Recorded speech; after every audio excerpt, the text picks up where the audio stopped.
Now, Cass, given na ikaw mismo as a Gen Z, nakikita mo nga na parang minsan merong disconnect yung ibang ka-generation mo, no? Ano yung mapapayo mo dun sa mga kasing age mo na hindi nila na-explore yung ibang areas ng buhay at talagang nakafocus lang sila sa technology or SOCMED or gadgets? Para bit by bit, magkaroon sila ng exposure sa iba-ibang bagay. Yung simplest answer lang po talaga dun is put your phone down. Okay, yes, very practical. I like you, Cass. Talagang you are, in a way, living the branding of my program, which is Practical Power. Real talk tayo. Opo. Paano ka makakapag-explore kung wala kang ginawa? Kung hindi nakaharap sa gadget. Sige, explain more. Ayun po yung pinaka-simplest answer is put your phone down kasi there's more to life po than just scrolling through Twitter, scrolling through Facebook, scrolling through TikTok, ganun. A lot of people talk about po yung parang pag-romanticize sa life.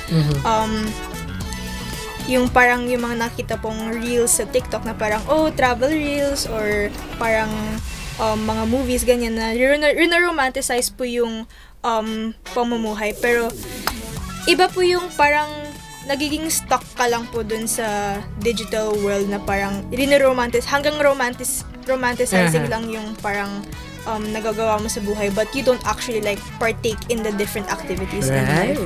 So ayun po, it's really simple na just put your phone down, get other hobbies, parang kunwari po try reading a book.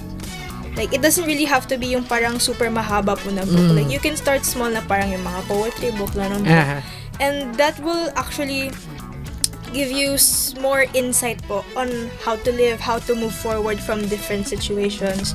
Or put your phone down and watch a movie or watch parang mga series. Kunwari po yung favorite series ko po, which is Fleabag. Alright. Hindi ako familiar dyan, pero baka ang mga ka-Gen Z mo familiar dyan. Yes. Really important po siya sa mga taong nagkakaroon po ng mga existential crisis or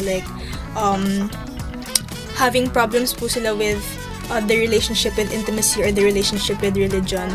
And a lot of people din po sa generation ko is may problems po in that certain aspect of their life.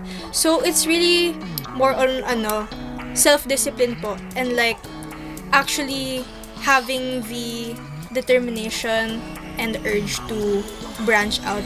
Kasi kung pinipilit nyo lang naman po yung sarili nyo na mag-branch out and hindi nyo rin po may enjoy kung ano yung nako-consume yung media. Alright. Nice. Very well said again, Cass. I like that. So, to recap what Cass just shared with us, Practicalers, kaabante, napakasimple ng tip ni Cass.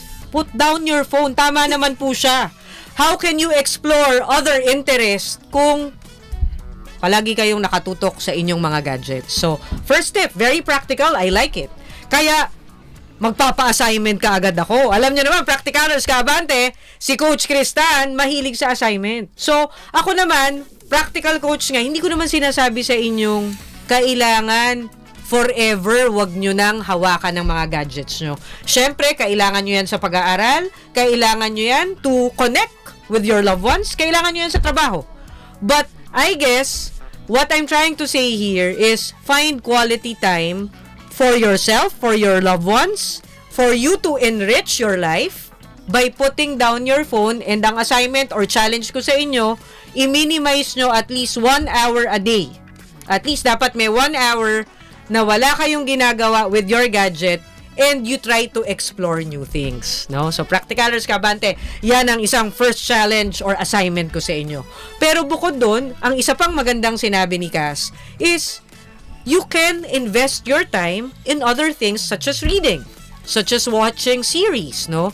Itong mga bagay na to, maaaring hindi directly related sa arts or sining, pero meron kang natututunan. Because with every literature that you consume, and I say literature which is something that's worthwhile, kasi marami na ling literature dyan na basura, diba? Basura content.